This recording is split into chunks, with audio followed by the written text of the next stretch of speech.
Hello, friends and participants in the salty sand stuff that's going on in May and June. Just thought I'd make this video and get you some information that you'll want to know about the program, what we're planning to do, and then maybe some unique differences that there are in doubles sand versus the indoor sixes game. Both games are pretty incredible, and I'm really glad that you're going to play with one another with this sand thing. So, fundamental game differences. There's a sneak peek at the sand and the court that will be utilized mostly for clinics and play days and tournaments. We'll utilize other nets possibly too. But yeah, besides there being two of you instead of six, and besides just the fact that it's in the outdoors and the elements, there are other differences in this game that I think are kind of cool. One is that your opponent, in a way, chooses the skill that you will perform.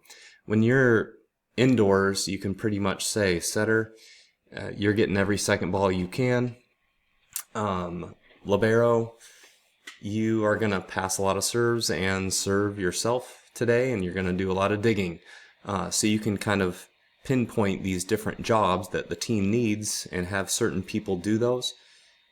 This game is different, where the opponent is going to say, you know what, I don't want you passing, or I don't want you hitting, but I do want you setting, or vice versa. And so this game can accentuate some of the strengths and superpowers that you have on the court, and it can also pinpoint weaknesses, possibly. And there's a cat and mouse, a back and forth thing that happens when one team matches up against another. And yeah, it's really cool. So I think there's a lot of growth that can happen just because of the aspect of you, the other team having a little bit of control over what they want you to have to do. The other thing is there are no substitutions. I went through some of this information last year, but I think a lot of good can come knowing that, hey, it's you and your partner. That's it. And when things aren't going right, sure, I suppose we could call a timeout and stuff. But for the most part, you just got to connect with that partner, believe in one another, and show some really valuable traits that any team will benefit from if you've got it. So if you have resilience, you can get from one point to the next really well. If you can show patience, both to yourself, which is a really difficult thing to do. We're harder on ourselves usually than our partner. And if it's the other way around, people don't like playing with you all that much, probably. But yeah, to have patience with yourself, with your partner, that's a really good thing to develop. A sense of calm on the court, to take a breath and get right back to it. With a smile, with a certain amount of joy on the ready for that next point is also good. And then trust.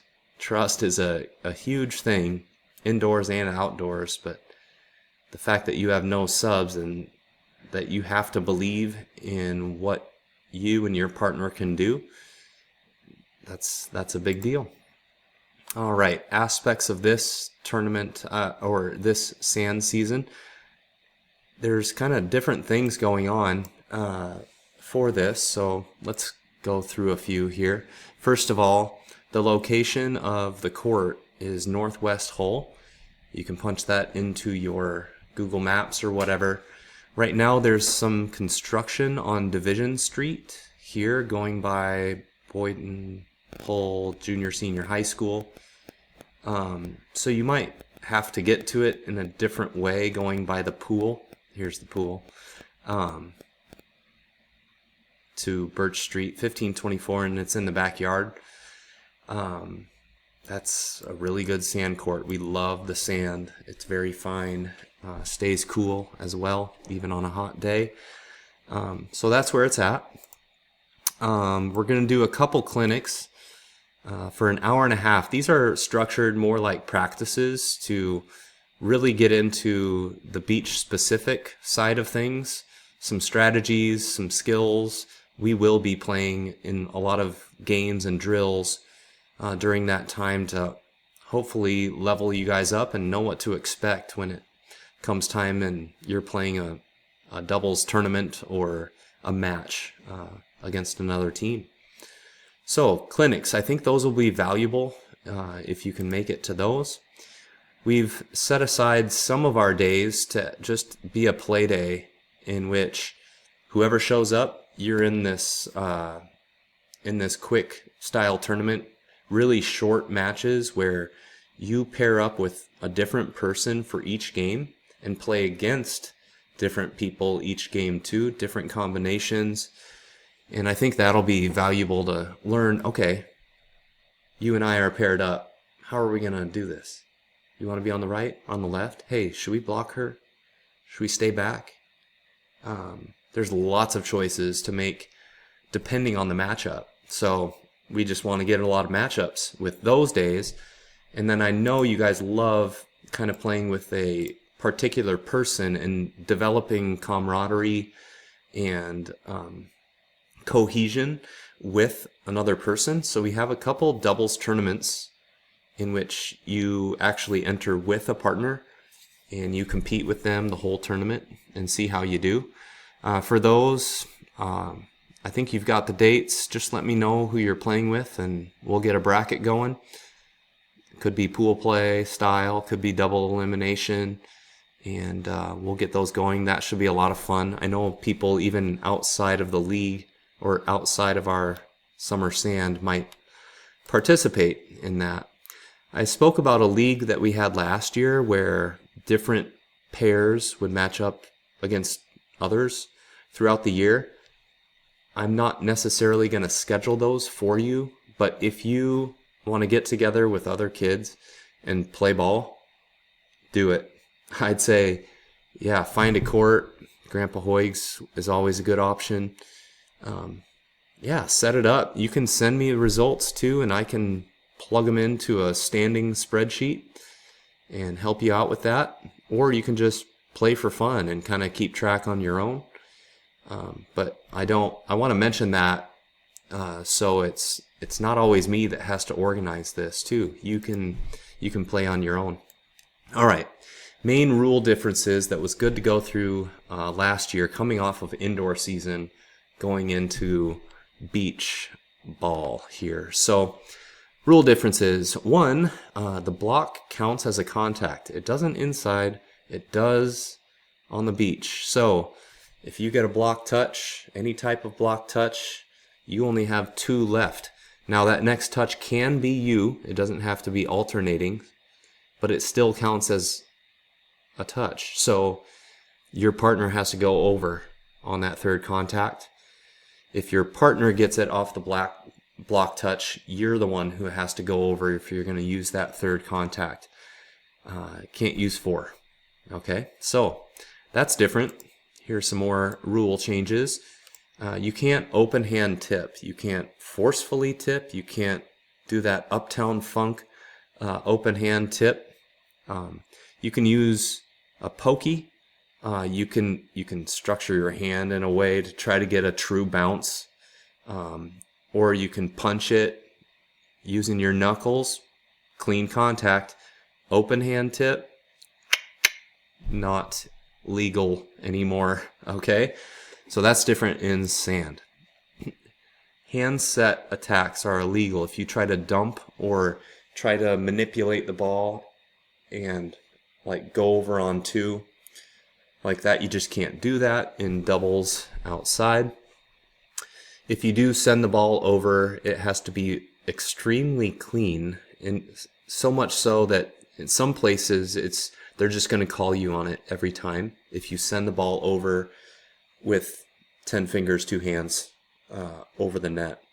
So for our stuff, I would not employ that as a strategy, just with the danger of it being called so easily. So yeah, you always have to face where you are sending the ball over, for sure. Platform you can go on to all you want, but that's your platform. All right, rule number 4, difference. There is no center line. You can go under the net. There is no line there. You do have to get out of the way of an opponent if you interfere with their move to the ball. That would be interference, and that could be called, but it's not like you play the ball, go under the net, nobody's there anyway. Keep play on with that stuff. All right, rule number 5, you only have 5 seconds to serve. Indoors you get 8. You can have a little more of a routine. Here you get past the line, and it's time to play volleyball. So most people won't be too strict on that unless you've got some elaborate, crazy routine to serve. But yeah, you do get less time. You can't double contact the ball on the first touch. I should say you're not allowed to do that. Okay, so if you're trying to, if they're serving a float at you and you're trying to like ugly the ball with your hands, you can be called for that.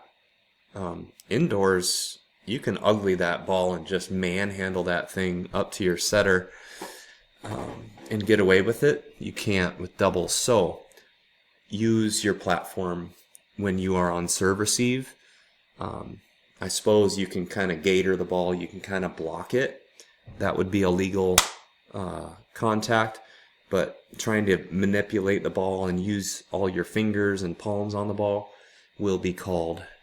So the first contact is called just as tightly as the second contact. Now indoors they don't really have a standard for that second contact anymore, unless the ball goes over, but anyway, you get what I mean. You can't do that outdoors. Second contact is called more strictly. If there's spin, you'll get called for it. A lot of kids will choose, and even pros will choose to use your platform strictly when you're setting. I think in our tournaments we can be a little more lenient, but if the ball is spinning outdoors, or if it's really windy and it's tough to get a really great catch and contact with your hands, you're better off using platform there too. All right, next one.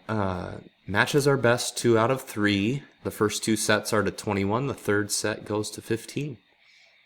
We're kind of familiar with that in Iowa high school tournaments. So 21 is the score you go to. There is 1 time out per set that you're allowed to have. If it were up to me, there would be 0 timeouts in all of volleyball, indoors and outdoors. Just keep playing. Anyway, you get 1. Oh, you switch sides here. Every 7 points in a set to 21, you switch. So when someone goes up 5-2, it's a switcheroo. 4-3, 12-2, that would be another multiple of 7. That tells you, hey, it's time to switch. Why do we do switch so often? Well, sometimes there's a good side, like a side where you have the wind in your face and you can really hit hard, and you have to be, it's hard not to overpass if the wind's behind you. So that makes it more difficult, so we just switch sides quite often. And in the third set to 15, you switch every 5, so that one team doesn't get too much of an advantage. All right, that'll do it for this video. Really looking forward to getting out there and having a lot of fun. I think you guys will like this thing. All right, later.